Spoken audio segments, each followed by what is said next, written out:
Tokyo Japan থেকে সকলকে নমস্কার জানিয়ে শুরু করছি আজকের দারুণ একটা এপিসোড। আজ আপনাদের নিয়ে যাব টোকিওর সব থেকে বিগেস্ট অ্যাট্রাকশন এবং হেরিটেজ সেনসোজি টেম্পল।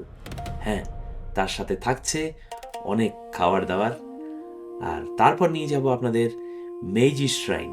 হ্যাঁ, সেটাও একটা আইকনিক জায়গা, দেখার মতো টোকিওর মাঝখানে একটা ফরেস্ট। আর তার সাথে আমাদের ফুল ডে এক্সপিরিয়েন্স, আর থাকবে অনেক গুরুত্বপূর্ণ তথ্য। তাই এপিসোডটা প্রথম থেকে শেষ অবধি দেখবেন, আশা করছি আপনাদের খুব ভালো লাগবে। Good morning everyone. Good morning, everyone. আজ আমাদের লাস্ট ডে ইন টোকিও, মানে before we go to Kyoto. Sad. খারাপ তো লাগছে, কারণ জাপান মানে অ্যাটলিস্ট টোকিও 4 দিনে কিচ্ছু হয় না। ঠিক আছে, এটা করার জন্য অ্যাটলিস্ট 10 থেকে 15 দিন লাগবে, যদি আপনারা মোটামুটি তাও বলছি অ্যাট্রাকশনসগুলো কভার করতে চান। তো একটা দারুণ জিনিস আজকে আমরা ডিসকভার করলাম, এটার ব্যাপারে শুনেছিলাম। জিনিসটাকে বলা হয় টিএ কিউ বিন। টিএ কিউ বিন হচ্ছে জাপানের লেজেন্ডারি লাগেজ ডেলিভারি সার্ভিস।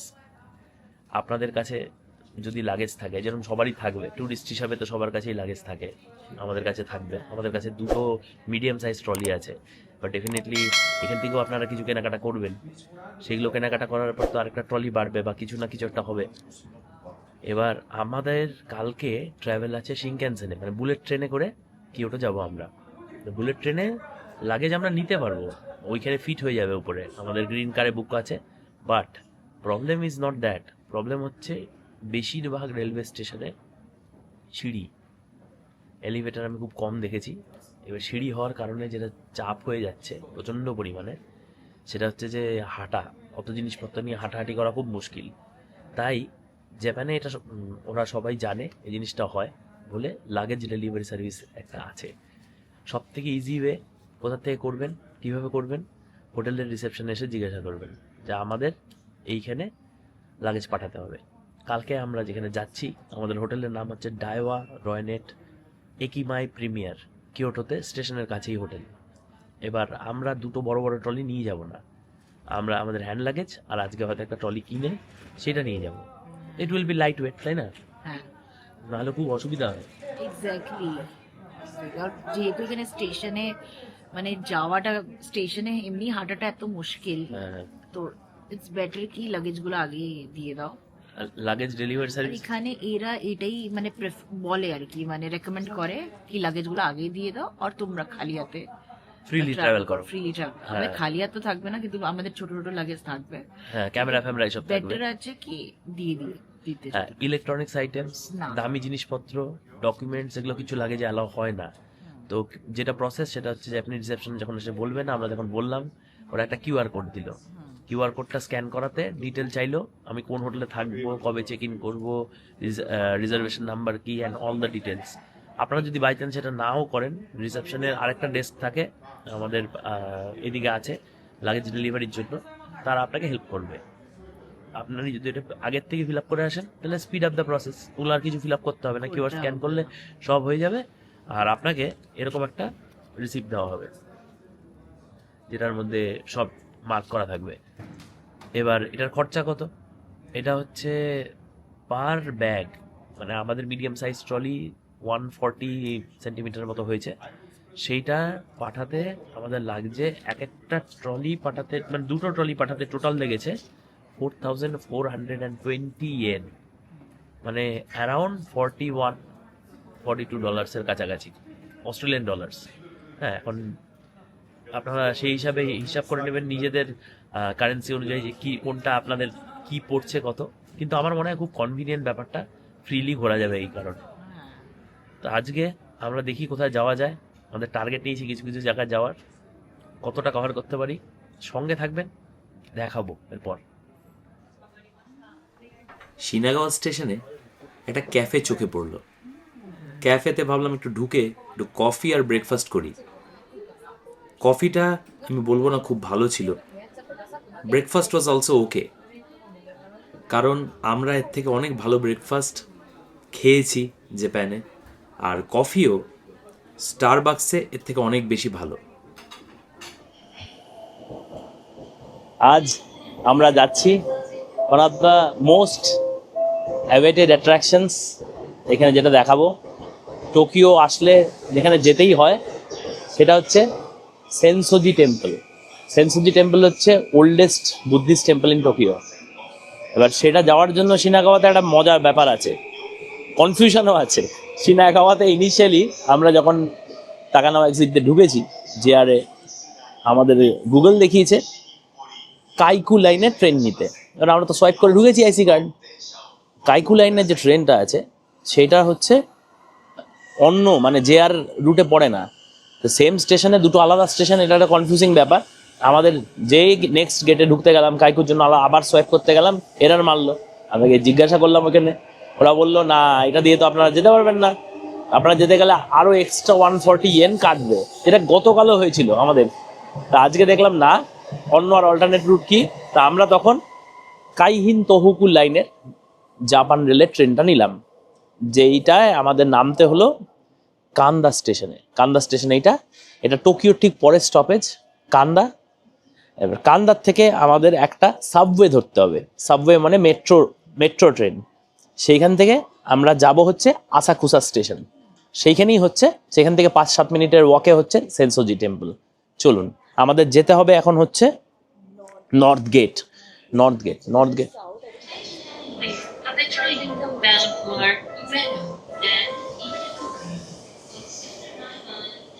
এই রুটে আকিহাবারাও যাওয়া যায়, আকিহাবারার রুটটাও খুব ভালো, যেখানে electronic and anime city shopping এর জন্য মেইন জায়গা। আমরা এখন যাচ্ছি নর্থ এক্সিটের দিকে, গিনজা লাইনটা ধরতে হবে ফর গোয়িং টু আসাকুসা। চলো, এই নর্থ এক্সিট, গিনজা লাইনে যেতে হবে আমাদের, ওইদিকে মনে হয় যেতে হবে। G13, চলো দেখি।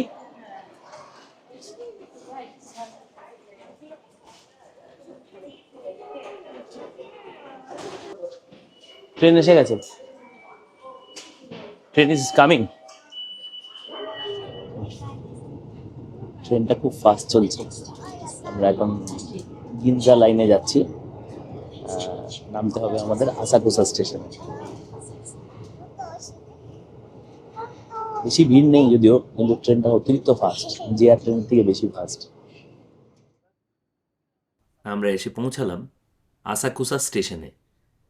এই ট্রেনটার এইটাই হচ্ছে লাস্ট স্টপ। এখন এই আসাকুসা স্টেশনের এক্সিট নাম্বার 1 কাছে হচ্ছে সেনসোজি টেম্পল, সেটা দিয়ে আমাদের বেরোতে হবে। দেখতেই পাচ্ছেন কি সাংঘাতিক ভিড়।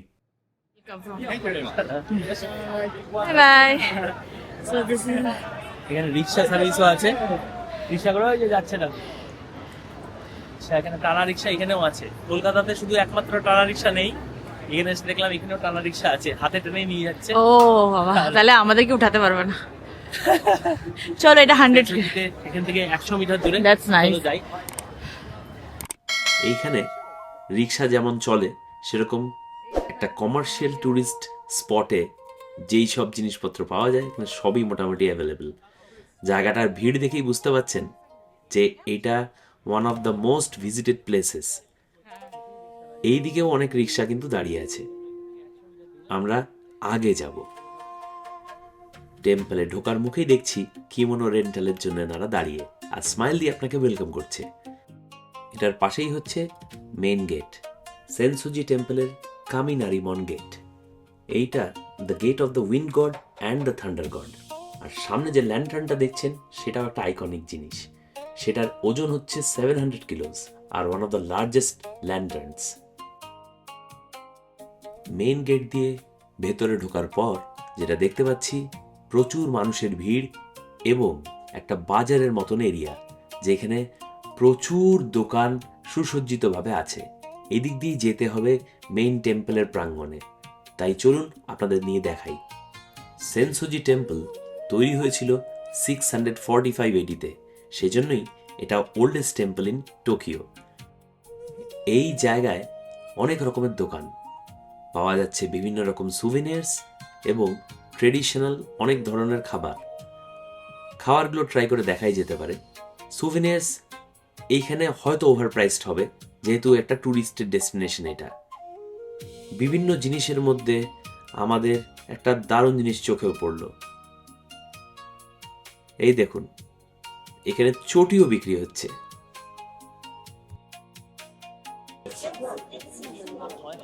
একটা ধর্মের জায়গাতে যেরকম এক্স্যাক্টলি ভিড় হয়, মন্দিরে যেরকম ভিড় হয় ইন্ডিয়াতে, এখানেও এক্স্যাক্টলি ওরকমই, বরঞ্চ বেশি বলবো। এটা প্রচন্ড পরিমাণে ভিড়। এই জায়গায় দেখতে পেলাম তেরিয়াকি এবং অনিগিরি তৈরি হচ্ছে, যেটা জাপানে বেশ ফেমাস। এই জায়গায় চলার টাইমে কিন্তু দেখতে পেলাম না যে লেফট রাইটের রুলটা ফলো হচ্ছে। জাপানে অন্য জায়গায় যেরকম লোকে ডিসিপ্লিন ভাবে লেফট বা রাইট দিয়ে যায়, এইখানে সেটা নেই। জায়গাটা খুবই ভাইব্রেন্ট আর লট অফ ফুড অপশনস। আপনারা এখানে আসলে নিরাশ হবেন না, আপনাদের ভালো লাগবে। ট্যুরিস্টও আপনারা দেখতে পাবেন from all parts of the world. এখানে মন্দিরে পুজো করতে অনেকে ট্রেডিশনাল ড্রেস পরে আসে। তার মেইন কারণ হচ্ছে যে আমরা যেরকম পাজামা পাঞ্জাবি বা ধুতি পাঞ্জাবি পরে বা স্পেসিফিক কিছু মন্দিরে গুরুদুয়ারাদের মাথা ঢেকে যায় সবাই, এইখানেও ট্রেডিশন হচ্ছে অ্যাকচুয়ালি কিমোনো পরে যাওয়ার। তাই আপনারা অনেককেই ট্রেডিশনাল কিমোনোতে দেখতে পাবেন এই মন্দিরে যাওয়ার সময়। আমরা পৌঁছে গেছি মেইন মন্দিরের কাছে।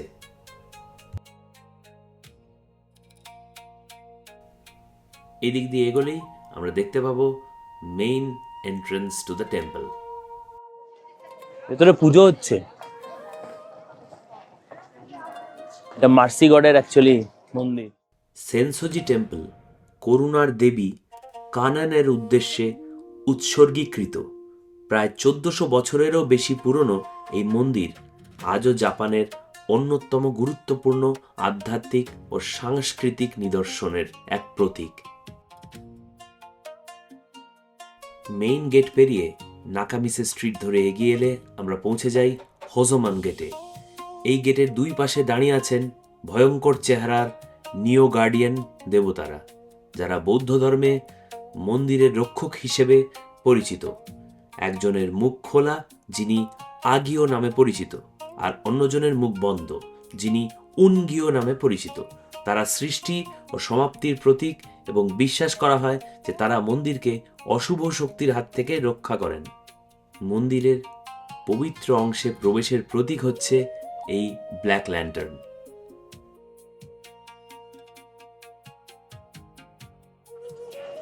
আমরা ফাইনালি সেনসোজি টেম্পলের ভেতরে ঢুকলাম। এটা মেইন এরিয়া, মেইন হলটা 5টা অবধি খোলা থাকে। এমনি এই জায়গাটা পুরো এরিয়াটা 24/7 খোলা, কিন্তু মেইন যে হলটা দেখছেন ওই যে এখানে দূরে, ওটা বিকেল 5টা অবধি খোলা থাকে। সেনসোজি টেম্পলের 5 স্টোরি প্যাগোডা 5 এলিমেন্টস যেমন আর্থ, ওয়াটার, ফায়ার, এয়ার এবং স্কাই এগুলোকে রিপ্রেজেন্ট করে। দুর্দান্ত একটা ব্যাপার, মনেই হচ্ছে না জাপানে আছি। মানে সেটা ধূপের সেই চেনা গন্ধ মন্দিরে আমরা যেটা পাই, খুব সুন্দর লাগছে। পরিবেশটা খুব ভালো, প্রচন্ড ভিড় ঠিকই, বাট সবাইকে একসাথে একই জায়গায় দেখতে পেয়ে সত্যি খুব ভালো লাগছে, আনন্দ লাগছে এখানে।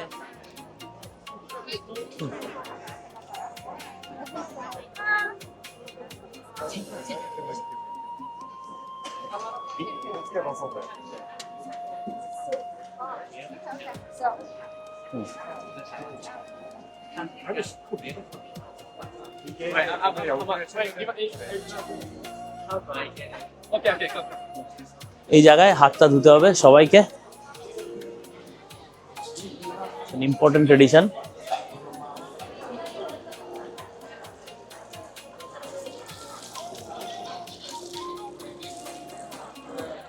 জাপানের বিশ্বাস অনুযায়ী এই ধরনের ল্যান্টার্ন দর্শনার্থীদের সাধারণ জগৎ থেকে পবিত্র স্থানে প্রবেশের পথ দেখায়। সেনসোজিতে মানুষ অফারিং বক্সে একটি কয়েন দেয়, যাকে ওসাইসেন বলা হয়। এটি কোনো দান নয়, বরং কৃতজ্ঞতা ও শ্রদ্ধা প্রকাশের একটি প্রতীক। এরপর মানুষ হাত জোড় করে প্রার্থনা করে এবং নিজের মনের ইচ্ছা বা কৃতজ্ঞতা প্রকাশ করে। ভাবা যায় 600 সামথিং এডিতে এটা তৈরি হয়েছিল, মানে আনবিলিভেবল আর কি। এটা এটা oldest Buddhist temple in Tokyo, আবারও বলছি। কথিত আছে প্রায় 1400 বছর আগে দুই জেলে সুমিদা নদী থেকে কানন গডের একটি মূর্তি খুঁজে পান। সেই মূর্তিকে কেন্দ্র করেই গড়ে ওঠে সেনসোজি টেম্পল, যা আজ লক্ষ লক্ষ মানুষের প্রার্থনা, আশীর্বাদ এবং আধ্যাত্মিক শান্তির অন্যতম কেন্দ্র। এই টেম্পলের মূল প্রার্থনা কক্ষে যে বিশাল ভিড় দেখা যাচ্ছে তার মূল কারণ হচ্ছে একটাই, এখানে প্রতিষ্ঠিত আছেন করুণার দেবী কাননের পবিত্র মূর্তি, যাকে আভালোকিতেশ্বরাও বলা হয়, the Buddhist goddess of mercy and compassion. সেই পবিত্র মূর্তিটি কিন্তু 628 AD-তে পাওয়া গেছিল এবং আমাদের সাধারণ দর্শনার্থীদের জন্য সেটা হিডেন ফ্রম পাবলিক ভিউ।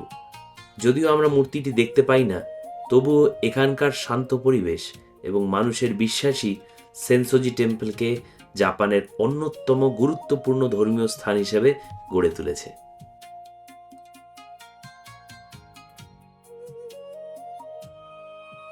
মূল মন্দিরের বাইরে আমরা দেখতে পাই বুদ্ধের একটি সুন্দর মূর্তি, যা শান্তি, করুণা এবং জ্ঞানের প্রতীক।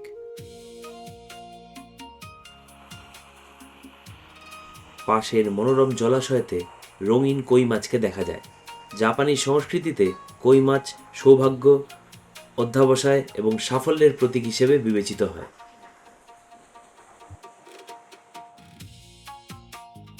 এই মন্দিরের হলেও অনেক লোক কিউতে দাঁড়িয়ে আছে পুজো দেওয়ার জন্য। মন্দির চত্বরে দেখা যায় অনেক পুরনো পাথরের স্মৃতিফলক, যেগুলোর গায়ে জাপানি ভাষায় বিভিন্ন লেখা খোদাই করা রয়েছে। এগুলোকে সেকিহি বা স্টোন স্টিল বলা হয়। এরকম ছোট ছোট কাঠের মন্দিরগুলোর ভেতরে বিভিন্ন বৌদ্ধ দেবতা, রক্ষক দেবতা বা পবিত্র প্রতীক সংরক্ষিত থাকে। যা বুঝতে পারছি এই সেনসোজি টেম্পল প্রাঙ্গণে মানে এরিয়াতে প্রচুর ছোট ছোট মন্দির আছে, যেখানে যেরকম আগে দেখলেন এইখানে দেখুন একটা আছে, এখানে সবাই প্রে করছে, এদিকে একটা আছে, আর পেছনেও আমাদের 3টে আছে।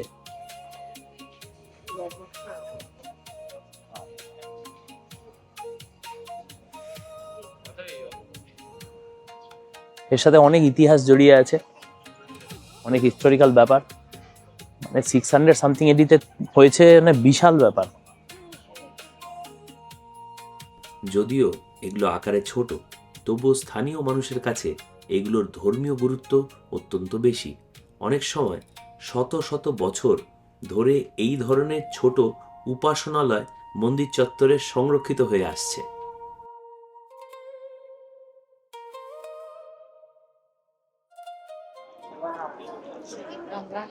আমরা এখন এখান থেকে সেনসোজি টেম্পল থেকে বাইরে বেরোচ্ছি। বিশাল বড় কমপ্লেক্স, প্রচুর ভেতরে মন্দির। হ্যাঁ, ভালোভাবে দেখতে গেলে সত্যি কথা ওয়ান ডে না হলেও অ্যাটলিস্ট 6-7 আওয়ার্স লাগবে। প্রচুর পুরনো পুরনো শিলা আছে। হ্যাঁ, একটু বসেও যাওয়া যেতে পারে কিছুক্ষণের জন্য। প্রচুর মানুষজন, ওয়েদার ভালো, শনিবার, ভিড়ও হয়েছে ওই জন্য। এখানে ট্রেডিশনাল কিছু জিনিস কিনতে এসছি। এখানে একটা সুন্দর সিম্বা বসে আছে, আবার এই তো সিম্বা বসে আছে, সিম্বা ওর নাম।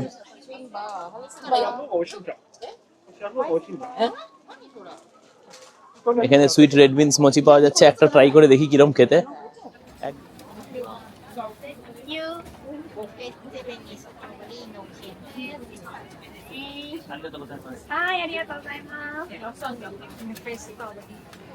এখানকার ট্রেডিশনাল জিনিস মোচি, টেস্টটা করে দেখি কিরকম। ক্যাশই বেশি চলে এখানে, কার্ডও চলে, বাট হ্যাঁ। রেড বিন পেস্ট দেওয়া মোচি, বা হেভি সফট উইথ স্ট্রবেরি। এটা একটা ইউনিক জিনিস, এটা আবার কোথাও পাওয়া যাবে না।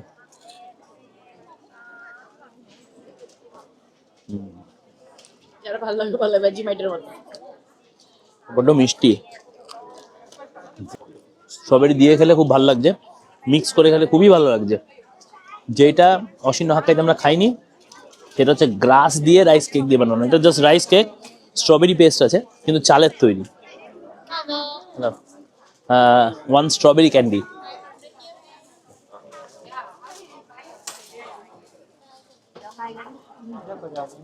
আরিগাতো গোজাইমাস। এটা স্ট্রবেরি ক্যান্ডি। বাবা বেশ চিটচিটা। ও বাবা, এটা মনোহরার মতন ব্যাপার।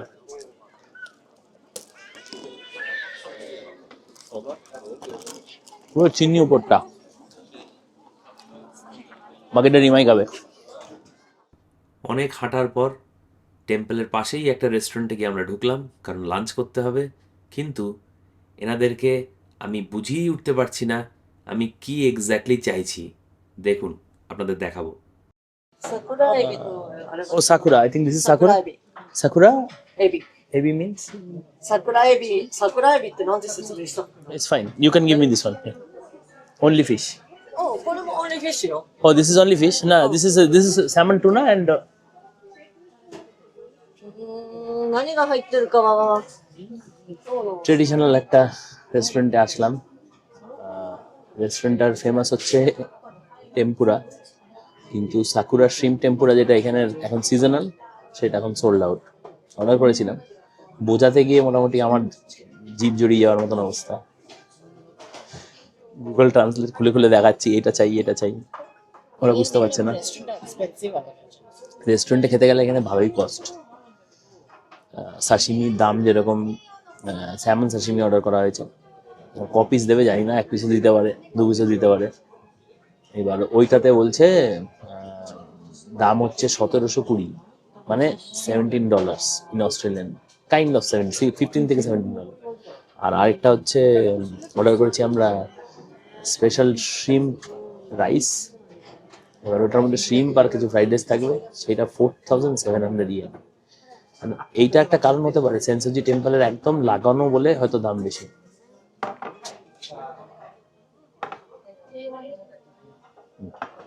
Thank you. Can we get spoon? Yeah. Yeah, 2. আমাদের বিল এসে গেছে অলরেডি, 6450। খাওয়ার আগে বিল দিয়ে দিয়েছে। পিকল এসছে, সোয়া সস এসছে। আপনাদের সবার যদি খিদে পায় এখানে, আমি একটা জিনিস রেকমেন্ড করবো, রেস্টুরেন্টে এদিকে ঢুকবেন না, বসার জন্য জাস্ট আমরা এখানে ঢুকেছি। কনভিনিয়েন্স স্টোরের ফুড, জাপানিজ নিজস্ব লোকজন যারা আছে সব ওইটাই প্রেফার বেশি করে। আপনি 7-Eleven, Lawson, family mart, new days, এগুলোতে ভর্তি ভর্তি, এগুলো তো আছেই। তাছাড়াও প্রতিটা স্টেশনে প্রচুর খাবারের জায়গা, টেকআওয়ে জায়গা, 一緒に食べ物はメイジング。 সাধারণ খেতে, কি কোয়ালিটি, サスタ。 খুব সস্তা। ওখান থেকে নিয়ে হোটেলে গিয়ে বসে খান, বা নিয়ে কোনো এমন জায়গায় বসে খান যেখানে দৌড়াদৌড়ির ব্যাপার নেই, কারণ এখানে নিয়ে খেতে খেতে চলাটা একটা মানে অফেন্সিভ ব্যাপার। তো আপনি দাঁড়িয়ে দোকানের সামনে দাঁড়িয়ে খান, কেউ কিচ্ছু বলবে না। দোকানে 7-Eleven থেকে বেরিয়ে গিয়ে দাঁড়িয়ে খেলেন কেউ কিছু বলেও না, কিন্তু না, কিন্তু এদের কালচার যখন পড়ে এসেছিলাম আমি বইটা, তখন ওখানে লেখা ছিল যে খাবার নিয়ে দৌড়াদৌড়ি করতে না, কালচারটাকে রেসপেক্ট করার জন্যই এটা করা। আর দেখি খাবার কিরকম আসে, খুব একটা এক্সপেকটেশন আমার নাই খাবারের প্রতি। সব থেকে বড় ড্রব্যাক হচ্ছে যে এখানে কিন্তু রাস্তাঘাটে কোথাও বসার জায়গা নেই, খুব কম দেখতে পেয়েছি, মানে আছে বাট ভেরি ভেরি লেস। স্টেশনে লোকজনের 30-40টা করে সিঁড়ি উঠতে হয়, সিঁড়ি ওঠার পর যদি কোনো জায়গা না থাকে তো খুব মুশকিল বসার। এই জন্য সবাই রাস্তার পাশে যে মানে যেখানে হয়তো ফ্লাওয়ার লাগানো হয়েছে তার পাথওয়ের পাশেই বসে পড়ছে, বা পিলারের উপর হেলান দিয়ে ওখানেই বসে পড়ছে। সেন্সোজির সামনে তো, সেন্সোজি তো মারাত্মক ভিড়। এখন যে আমরা কোয়াইট বসে আছি, আমার খুব আনন্দ লাগছে। খাবার এসে গেছে, এটা হচ্ছে সাশিমি। দেখুন, সাশিমি হচ্ছে বেসিক্যালি কাঁচা মাছ, ফ্রেশলি কাট। এটা জাপানের একটা ডেলিকেসি, আমাদের ভালোই লাগে। ভেবেছিলাম 1 পিস দিয়েছে, লেবু দিয়ে দেবো। লেবু আর ওই যে সসটা দিয়েছে, ওই যে ওয়াসাবি সস আছে, দিয়ে এখানে চুবিয়ে খেতে হবে। এটা এখন এটা রাইসটা দিয়েছে, রাইস এখন ঢাকা আছে। রাইসটা এখানে নেমে খুলি, এই যে প্রচুর পরিমাণে শিম স্পেশাল ফ্রাইড রাইস, অনেক কিছু আছে এর মধ্যে, ভেতরে রাইসও আছে। দেখুন, যখন খাবো তখন ডিটেলে দেখাবো। দেখুন, ওই যে রিমা একটা নিচ্ছে শ্রিম নিয়ে, ওটা যে ওইখানে ওই সসটার মধ্যে চুবিয়ে খেতে হয়। আর আমিও দেখাচ্ছি একটু, কেমন রিমা?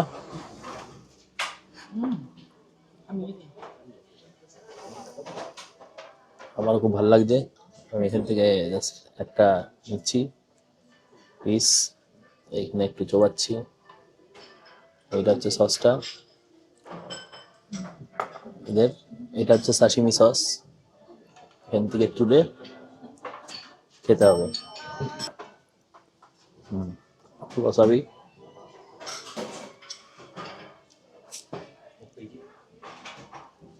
হয়ে গেছে। ওয়ান্ডারফুল। আমি এরকম খাইনি সাশিমি, সত্যি কথা। কোনো স্মেল নেই। আপনাদের যে মিসকনসেপশন আছে অনেকের যে কাঁচা মাছ খাওয়া যাবে না, এটা কিন্তু সেখানে কিন্তু এই ব্যাপারটা কিন্তু হচ্ছে না, একটুও স্মেল নেই। আর সবার আবার ভালো নাও লাগতে পারে, আমাদের এটা খুবই ভালো লাগে। এইটা যেহেতু টেম্পুরা স্পেসিফিক রেস্টুরেন্ট, এদের টেম্পুরাগুলো খেতে সত্যি খুব সুন্দর। কিন্তু এই যে রাইসটা ভেতর থেকে দেখুন বার হচ্ছে, এই যে রাইসটা এরকম স্টিকি রাইস ইউজ হয়, স্টিকি রাইস দিয়ে চামচ দিয়েই খাচ্ছি।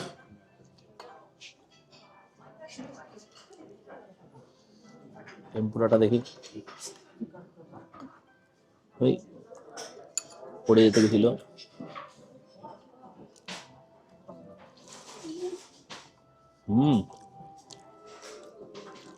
খুবই ফ্রেশ।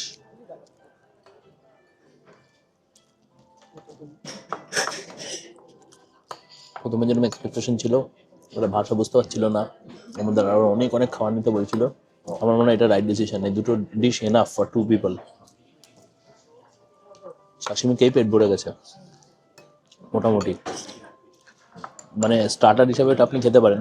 সাশিমি যদি না খান তাহলে কোনো টেম্পুরা নেবেন, অনেক রাইস বোল আছে, টুনা রাইস বোল, এইসব আর রাইস বোল ফাইস বোল আছে, বা এদের একটা প্ল্যাটারও আছে, সোবা নুডলসও আছে। রাইসটাও খুব ফ্লেভারফুল। আমরা খাই, তারপর পরে দেখাবো। A few minutes later. আমরা এখন পৌঁছালাম এসে হারাজুকু স্টেশনে। হারাজুকু স্টেশনে আসার জন্য আমাদেরকে গিনজা লাইনের ট্রেন ধরে আসাকুসার থেকে আসতে হলো শিবুয়া। শিবুয়া অবধি আমরা মেট্রো স্টেশন করে আসলাম। সেইখান থেকে জেআর এর ইয়ামানোটে লাইনের ট্রেন ধরে একটা স্টপ পার করে আসলাম হারাজুকু। এইখানের কাছেই হচ্ছে Meiji shrine, which is one more attraction in Tokyo. খুবই বড়। টোকিওর এরকম বড় জনবহুল একটা জায়গার মধ্যে যে ফরেস্টের মতন একটা অ্যাটমসফিয়ার থাকবে, সেটা আপনাদের দেখাবো। চলুন।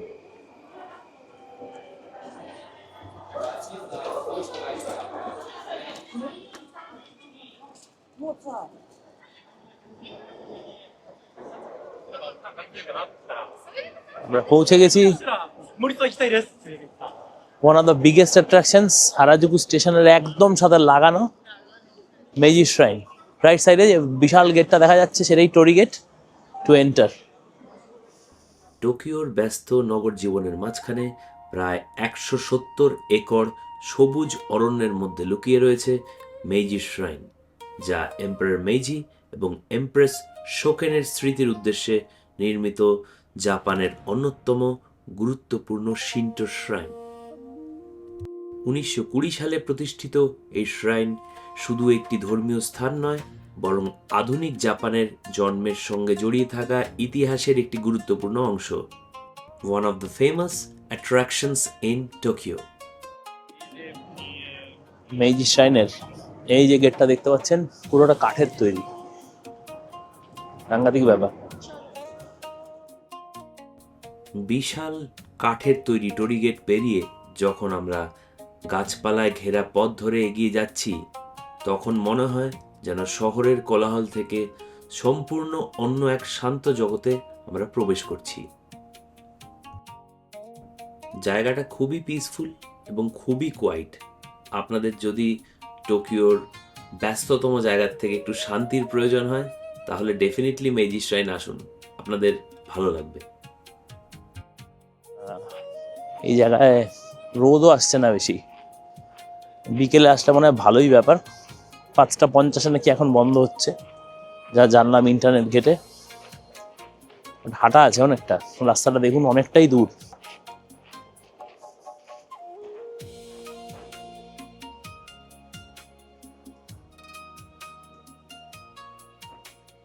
দারুণ, ফরেস্টের একটা দারুণ ফিল, পিওর ফরেস্ট,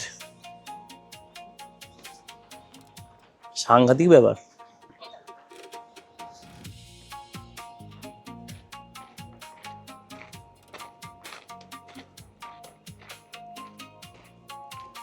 কিন্তু নো স্মোকিং জোন, মানে ফরেস্টে এসে কেউ সিগারেট খেলে এটা চলবে না। অনেক ধরনের গাছই দেখা যাচ্ছে। আর লোকজন কিন্তু এইখানে সেন্টারের ব্যাপারটা মোটামুটি ফলো করছে 90% লোক। এখানে সিঁড়ি আছে অনেকগুলো, খুব সাবধানে দিক দিয়ে সিঁড়ি দিয়ে, রিসেপশন থেকে এখান দিয়ে সিঁড়ি দিয়ে। অদ্ভুত একটা জিনিস আপনাদের দেখাবো, তখন পড়ে আগে দরকার পজ করে পড়তে পারেন কি লেখা আছে। এই যে জিনিসগুলো দেখছেন, এই যে ব্যারেলগুলো দেখতে পাচ্ছেন, এগুলো সব শাকের এক একটা ব্যারেল, পুরো একদম শেষ মাথা অবধি অতগুলো শাকের ব্যারেল। এগুলোর ভেতরে এগুলো র্যাপড আছে স্ট্র দিয়ে, মানে খড় দিয়ে, যেটাকে কুচবিহারের ভাষায় পোয়াল বলে। খড় দিয়ে চারিদিকে এটা র্যাপড। দারুণ ব্যাপার একটা। এবার জাপানের বিভিন্ন রকম এজ ওল্ড স্পিরিট আর রিভার ট্রেডিশনকে বাঁচিয়ে রাখার জন্য কিভাবে ওয়াইন বিভিন্ন রকম তৈরি হয়, তার জন্য বিভিন্ন সব famous wineries around the world, from France, তারপরে initiative of mister Yasuhiko Sata, representative of house of Burgundy in Tokyo. এবার এরা জেনারেসলি কি করেছে, এতগুলো যে পিপে দেখতে পাচ্ছেন সবগুলো রাজাকে দিয়েছে। এই যে সবগুলো কিন্তু খুব এক্সপেন্সিভ, প্রাইসলেস। এগুলো এক একটা ওয়াইন, এগুলো এক একটা ব্যারেল সব দেওয়া হয়েছে রাজাকে, সব হচ্ছে মানে প্রাইসলেস আর কি। এটা আরেকটা টোরি গেট, ভেতরটা বিশাল বড় এরিয়াটা। আর যেটা বুঝলাম, এই শ্রাইনটা এম্পারার মেইজি এবং তার যে ওয়াইফের নাম ছিল শোকান, তার জন্য তাদের অনারে তৈরি করা হয়েছিল 1920 সালে। তো তারপর ওয়ার্ল্ড ওয়ারের টোকিওর উপর এয়ার রেডের কারণে মেইন বিল্ডিংটা ড্যামেজ হয়ে যায়। সেই জন্য 1950-তে আবার অনেক কিছু তৈরি করা হয়েছিল, আবার ঠিকঠাক করা হয়েছিল। 1920 সালে এটার খরচা পড়েছিল প্রায় 5,30,000 ইয়েন, যেটা এখনকার দিনে ভ্যালুয়েশন হচ্ছে $26 মিলিয়ন। কিন্তু সেটা অনেক কম, ফ্র্যাকশন, কারণ বেশিরভাগ এর জন্য জিনিসপত্র, মেটেরিয়াল, তারপর লেবার কস্ট সবই ছিল ভলেন্টারি এবং ডোনেটেড। তাই এটা মানে বানাতে খরচা অ্যাকচুয়ালি অনেক বেশি হয়েছিল, যেহেতু ডোনেটেড ছিল। ওইটা হচ্ছে আমার মনে হয় কিছু জিনিসের জন্য লেগেছিল, ওইটা হচ্ছে just fraction of A cost. History তো এটাই বলছে, উইকিমিডিয়া এটাই বলছে। এই বোর্ডটায় কিছু একটা মেনশন করা আছে, সামনে গেলে হয়তো বোঝা যাবে কি। এমপ্রেসের লেখা একটা কবিতা, colourful flowers may well beautifully adorn the hair of a woman, but fragrance of sincerity is the heart's elegance. আর এম্পারারের কবিতা হচ্ছে, should one desire to follow path of learning even though busy, we can always find time to study even in this world of ours. দারুণ ব্যাপার। Finally শ্রাইনের কাছাকাছি আমরা পৌঁছে গেছি। আর একটা টোরিগেট দেখা যাচ্ছে,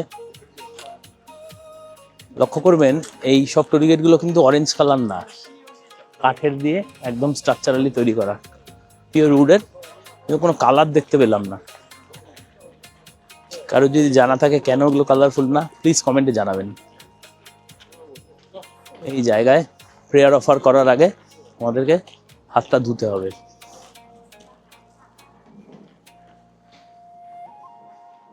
দেখাচ্ছি প্রসেসটা, যেরকম আপনারা দেখেছিলেন সেনসুজি টেম্পলে, বাকি অন্য জায়গাতেও আছে, এখানেও হাতটা আপনাদের ধুতে হবে।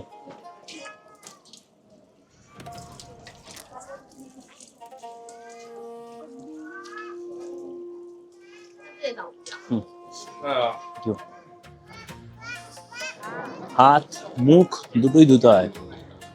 এবার তারপর আমরা প্রে করতে যাব, যেরকম আমরা শিখেছিলাম মাউন্ট ফুজিতে গিয়ে গাইডের থেকে।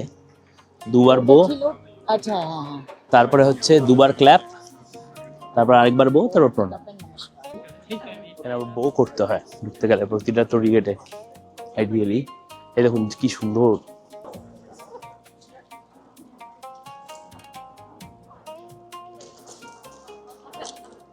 মারাত্মক সুন্দর।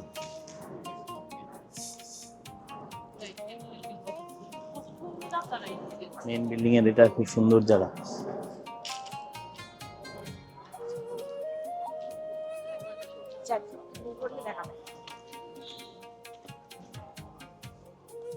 এটা হচ্ছে এন্ট্রান্স।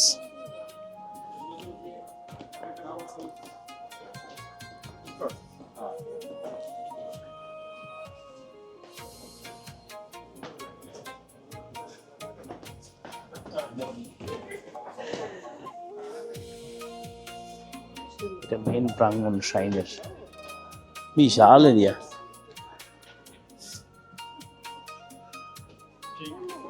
বিশাল এরিয়া, সুন্দর না? গাছটা দেখো, পুরো পারফেক্ট গাছ। যেরকম ছোটবেলায় আমরা এমনি ছোটবেলায় আঁকতাম ঠাকতাম, হ্যাঁ দেখুন।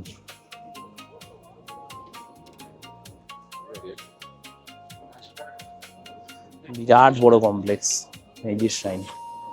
ভাবাই যাচ্ছে না যে টোকিওর মতো এত বড় শহর, তো বিজি, শিনজুকুর মতো জায়গা, যেখানে মানে শিনজুকু শিবুয়ার কাছাকাছি এই এরিয়াটা, তার কাছে একটা এত বড় শ্রাইন ভাবাই যাচ্ছে না। এরকম এত বড় শ্রাইন পিছনে, মানে এরিয়াটা বিরাট বড়।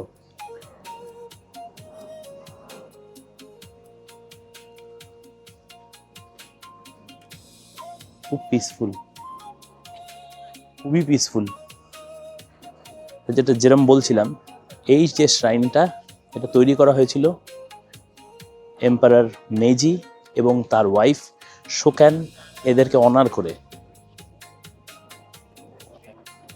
শ্রাইনের ভেতরে ফটোগ্রাফি বা ভিডিওগ্রাফি অ্যালাউড না, তাই আপনাদের দেখাতে পারলাম না। ওইটার জাস্ট সামনেটা, যেখানে দেখছেন লোকজন ভিড় করে দাঁড়িয়ে আছে, ওইখানে অবধি যেতে দেয়।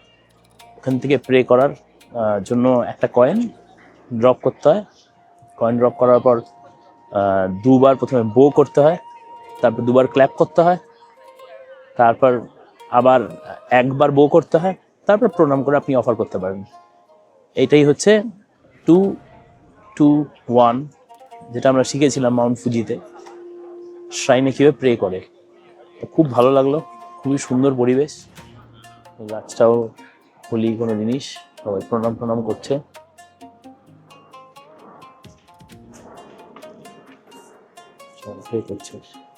ক্যাম্ফর ট্রিজ, আচ্ছা এটা কর্পূর গাছ। ওকে, দেখি কি লেখা আছে।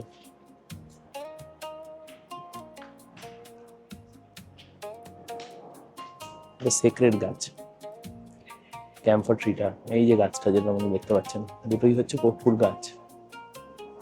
বাহ, দারুণ ব্যাপার।